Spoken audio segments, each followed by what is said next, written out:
फिलिपियों की पत्री चौथा अध्याय उसका 1 से लेकर 9 तक के पदों में पौलुस कई सारे प्रोत्साहन के शब्दों को कहता है। इनमें कोई खास तर्कसंगत संबंध तो नहीं, लेकिन वो ऐसे कुछ खास बातों कहता है जो कि फिलिपी के विश्वास उनके जीवन के लिए महत्वपूर्ण है। दूसरे अध्याय से लेकर हमने इस बात को समझा है कि पौलुस निरंतर उन्हें एक बात के लिए आह्वान कर रहा था कि वे सब एक मन एक चित्त हो करके एक दूसरे की भलाई के कार्यों में लगे रहें। स्वार्थ, विवाद और इस प्रकार से कलह उत्पन्न करने वाले स्वभावों को और बातों को अपने जीवन से वो परे रखे। और इसी के ही अंत में चौथे अध्याय के पहले पद में वो इस प्रकार से कहता है, इसलिए है मेरे प्रिय भाइयों, जिनमें मेरा जी लगा रहता है, जो मेरे आनंद और मुकुट हो, हे प्रिय भाइयों, प्रभु में इसी प्रकार स्थिर रहो। पौलुस जब उन्हें संबोधित करता है, वह इस बात को उन्हें याद दिलाता है कि उसका उनके साथ में कितना घनिष्ठ संबंध है। वह उनको यह बताना चाहता है कि मेरा जी तुम पर लगा हुआ है, मेरा तुम्हारे साथ बड़ा प्रेमपूर्ण संबंध है। जैसे कि उसने पहले अध्याय में भी कहा है इस बात को कि मैं निरंतर रूप से धन्यवाद के वचनों के साथ में तुम्हें अपनी प्रार्थनाओं में याद करता हूं। ये प्रेमपूर्ण संबंध को और ज्यादा उजागर करने के लिए पौलुस कहता है, तुम मेरे आनंद और मुकुट हो। इतना ऊंचा दर्जा पौलुस के जीवन में पौलुस पहली बार किसी कलीसिया को देता है, लेकिन इस ऊंचे दर्जे को देने के साथ ही साथ एक महत्वपूर्ण आह्वान वो उनसे करता है कि प्रभु में इसी प्रकार स्थिर रहो। सुसमाचार की पवित्रता ही को तुम थामे रहो।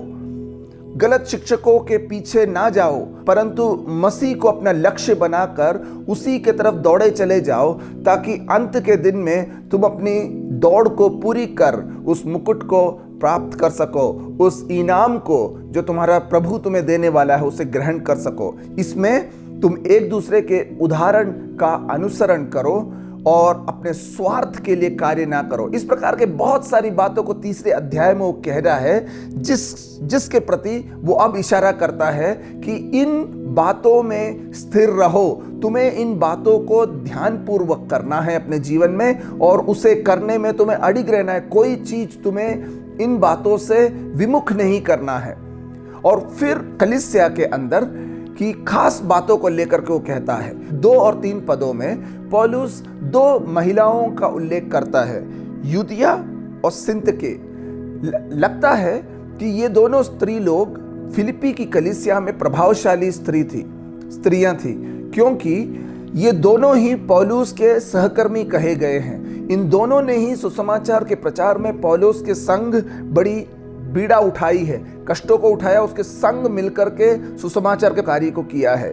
रुचिकर बात यह है, लूका इनके बारे में उल्लेख नहीं करता है, लेकिन पौलुस खुद इस बात को अंगीकार करता है कि इन 2 स्त्रियों का पौलुस की सेवकाई में बहुत बड़ा योगदान रहा है। लेकिन किसी कारण से व्यक्तिगत तौर पर इन दोनों के मध्य में कुछ वैर भाव है, और उस वैर भाव का परिणाम यह है कि अब शायद कलीसिया के अंदर में फूट पड़ गई है इनके कारण, और कलीसिया के अंदर में इन दोनों के विचारों के कारण मतभेद उत्पन्न हो चुका है। ये दोनों अब एक संग मिलकर के सेवा नहीं कर सकते हैं। याद रखें, विवादों में जकड़े हुए अपने सहकर्मियों को पौलुस नकारता नहीं है, उन्हें अपनी सेवकाई से बेदखल नहीं करता है, परंतु वो अपने तीसरे एक भाई या बहन से आग्रह करता है, जिसे वो सच्चे सहकर्मी करके संबोधित करता है। वो आग्रह करता है इस तीसरे व्यक्ति सच्चे सहकर्मी से कि वो ऐसे विवाद की अवस्था में, मनमुटाव की अवस्था में इन दोनों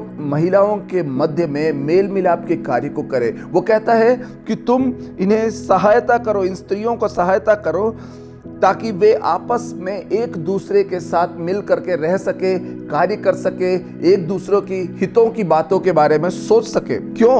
क्योंकि उन्होंने मेरे साथ सुसमाचार फैलाने में क्लेमेंस और मेरे उन और सहकर्मियों समेत परिश्रम किया, जिनके नाम जीवन की पुस्तक में लिखे हुए हैं। पौलुस इस बात को दिखाता है कि इन दोनों में मनमुटाव हो सकता है, लेकिन और लोग हैं उस कलीसिया में जो ऐसी विकट परिस्थिति में अपनी जिम्मेदारी को मसीह यीशु में हो करके अगर पूर्ण करने की कोशिश करे तो ये समस्या कलीसिया के अंदर हल हो सकती है। कई सारी समस्याएं हमारे कलीसियाओं में इसीलिए बढ़ती रहती है क्योंकि हम अवसर को समझ करके उसके अनुसार हम व्यवहार नहीं करते हैं। मनमुटाव अगर विचारों का मतभेद हो तो कई समय हम लोग उसके अंदर में घी डालने का प्रवृत्ति करते हैं, बजाय कि हम जाकर के उसमें सुलह करवा सके, उस विवाद का एक हल निकाल सके। कई समय में हम लोग इतने पवित्र और इतने शुद्ध विचार के अच्छे लोग बन जाते हैं इस सच्चे सहकर्मी के समान कि वो ऐसी समस्याओं के मध्य में इसे अनदेखा कर करके कलीसिया के अंदर चलते रहते हैं, क्योंकि उन्हें लगता है ये गंदी बात है, ये मलिनता की बातें हैं, विवाद में भाई गिर के मुझे मेरा नाम खराब नहीं करना है, क्योंकि मैं सबके सामने अच्छा और सच्चा सहकर्मी रहना चाहता हूं। लेकिन पौलुस कहता है अगर तुम सच्चे सहकर्मी हो और यदि अगर तुम परमेश्वर के सुसमाचार के कार्य में लगे हुए हो और यदि अगर तुम्हें लगता है कि तुम्हारा नाम जीवन की पुस्तक में लिखा है, तो फिर उस क्लेमेंस और मेरे सारे सहकर्मियों के साथ मिल करके तुम इस विवाद का हल पाने के लिए प्रयास करो। फिर पौलुस कहता है कि प्रभु में सदा आनंदित रहो। सताव और पीड़ा में पड़े हुए कलीसिया के लोगों के लिए ये एक बड़ा महत्वपूर्ण आह्वान है या प्रोत्साहन के शब्द है। वो कहता है सदा आनंदित रहो, या चाहे दुख हो या क्लेश हो, चाहे सुख हो, चाहे गरीबी हो, चाहे धनाढ्यता में तुम जीते हो, जो चाहे अच्छे स्वास्थ्य में हो, चाहे बीमारी में हो, तुम्हारे जीवन के हर घड़ी में एक बात तुम्हें याद रखना है कि प्रभु में सदा आनंदित रहो। इसका मतलब क्लेश और दुख तुम्हारे जीवन में नहीं होगा करके नहीं कह रहा है पौलुस, परंतु पौलुस ये कह रहा है कि इन सब परिस्थितियों के बावजूद होने दे कि तुम सदैव आनंदित रहो, तुम परमेश्वर की प्रशंसा करते रहो, और यदि अगर तुम ऐसा करते रहोगे तो वो तुम्हारे मसीही जीवन और तुम्हारे चरित्र के अनुरूप होगा। मौसमी मेंढक के समान खुशी के समय बहुत बड़ी बड़ी बातों को कह के, बड़ी गवाहियों को दे के, बहुत अधिक वचन का प्रचार करने वाले नहीं, परंतु दुख, तकलीफ और ऐसे समयों में जबकि लगे कि परमेश्वर हमारे जीवन में खामोश है और ये पीड़ा और कष्ट हमारे जीवन में जो आती है उसके लिए हमने कोई गलत काम नहीं किया है करके लगे, ऐसे समय में भी, विपरीत परिस्थितियों में भी पौलुस कहता है सदा आनंदित रहो। और फिलिप्पी की कलीसिया क्लेश, दुख, बाहर से सताव, आंतरिक मतभेद और विवाद कलीसिया ऐसी विकट परिस्थितियों से होके जाते वक्त भी उनके लिए एक ही तरीका है इन सबको सामना करने का कि वे प्रभु में सदा आनंदित रहे। तुम्हारी कोमलता सब मनुष्यों पर प्रकट हो, प्रभु निकट है। ये जान रखो, ये जान लो कि प्रभु निकट है, और अगर प्रभु निकट है तो तुम्हें अपनी कोमलता के अनुसार जीना है ताकि तुम्हारी कोमलता और लोगों के सामने प्रकट हो सके। तुम्हारी कोमलता लोगों के सामने प्रकट होने से परमेश्वर के नाम की महिमा होगी, परमेश्वर की नाम की महिमा होगी, लोग प्रभु को जानने लगेंगे। तुम्हारी कोमलता खुद शायद अब तक जो मसीह में विश्वास नहीं करे हैं उन लोगों को मसीह में लाने के लिए एक कारण हो सकता है। फिलिपियों के अध्ययन में हमने एक चीज को बार बार देखा है कि मसीहों का नैतिक जीवन खुद ही औरों को परमेश्वर के सम्मुख खींच कर लाने का एक माध्यम बन सकता है। इस कारण बार बार पौलुस फिलिप्पी की कलीसिया के लोगों से कहता है कि तुम्हारा स्वभाव ऐसा हो कि वो दूसरों पर सकारात्मक प्रभाव को डालने वाला हो सके, क्योंकि एक मसीह का जीवन कभी भी छुपा हुआ जीवन नहीं है। उसका जीवन सार्वजनिक है और सार्वजनिक रूप से जीते वक्त में उसके जीवन का हर पहलू दूसरों पर जब प्रकट हो तो उसका प्रभाव सही हो सके। इसीलिए सही चाल चलन चलो, किसी भी बातों की चिंता मत करो, परंतु हर एक बात में तुम्हारे निवेदन, प्रार्थना और विनती के द्वारा धन्यवाद के साथ परमेश्वर के सम्मुख उपस्थित किए जाए, और तब परमेश्वर की शांति जो समझ से बिल्कुल परे है तुम्हारे हृदय में तुम्हारे विचारों को मसीह यीशु में सुरक्षित रखेगी। तुम्हारे जीवन की विकट परिस्थितियों में जब तुम्हारा हृदय क्लेशित हो जाता है और जब तुम्हें ये लगता है कि मुझे बहुत सारी बातें चिंताएं करने के लिए, ऐसे संदर्भ जब तुम्हारे मानुषिक स्वभाव के हिसाब से क्रोध करना, विवाद में फंस जाना, झगड़े करना शायद तुम्हारे लिए आसान दिखे, तो ऐसे समयों में पौलुस कहता है कि तुम एक बात ध्यान में रखो, अपनी प्रार्थना के विषयों को, निवेदनों को, विनतियों को अपने परमेश्वर की उपस्थिति में तुम प्रस्तुत करो। वो तुम्हारी प्रार्थनाओं को सुन के हल देने वाला है। अगर वो तुम्हारे प्रार्थनाओं को सुन के उसका उत्तर देने वाला है तो तुम्हें निराश होने की आवश्यकता नहीं। तुम प्रभु में आनंदित हो सकते हो सारी विपत्तियों के बावजूद। और फिर जब तुम प्रभु में हर चीज को सौंप करके प्रार्थना करोगे तो फिर परमेश्वर की शांति तुम्हारे जीवन में तुम पाओगे। और वो शांति, असीम शांति जो प्रभु देता है, वो किसी मनुष्य के विचारों के परे है। ये शांति सीसर अगस्तस के द्वारा स्थापित किया हुआ रोमी साम्राज्य की शांति नहीं है, परंतु ये शांति वो है उस उद्धारकर्ता प्रभु यीशु मसीह के द्वारा दिया गया है, जिसने अपने खुद के जीवन को हमारी भलाई के लिए बलिदान कर दिया है।